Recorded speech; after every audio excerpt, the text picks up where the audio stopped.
Ang liwanag ni Jesus ang tumatanglaw sa buhay natin, there is always reason to hope. Lagi may dahilan para magkaroon ng pag-asa.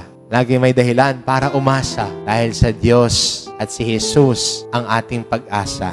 Baka sa puntong ito ng buhay mo, pakiramdam mo madilim. Pakiramdam mo ay di mo na alam saan ka pupunta. Parang nalilito ka na. Nagiging anxious ka na, nasi-stress out ka na, nawawalan ka ng pag-asa. Yung kandilang binasbasan ay magandang paalala lagi sa atin. Si Jesus ang liwanag na yan, napapawi ng kadiliman. Si Jesus ang liwanag na magbibigay sa atin ng pag-asa. Si Jesus ang liwanag na nagbibigay sa atin at nagpapaalala sa atin, kasama mo ako. Madilim ngayon, pero pag si Jesus ang dumating, siya ang liwanag, siya ang gabay. At siya din nagsasabi, huwag ka matakot, huwag ka mag-alinlangan, huwag ka panghinaan ng loob. Kasama mo ako. Ako ang liwanag ng buhay mo. Hindi Meralco. Ako, sabi ni Jesus, ako ang liwanag ng buhay mo. Kumapit ka sa akin. Sumunod ka sa akin. Pakinggan mong salita ko. Kumapit ka sa pag-asa ko. Sinasabi ni Jesus sa atin, kasama mo ako, hindi ka nag-iisa. Ako ang liwanag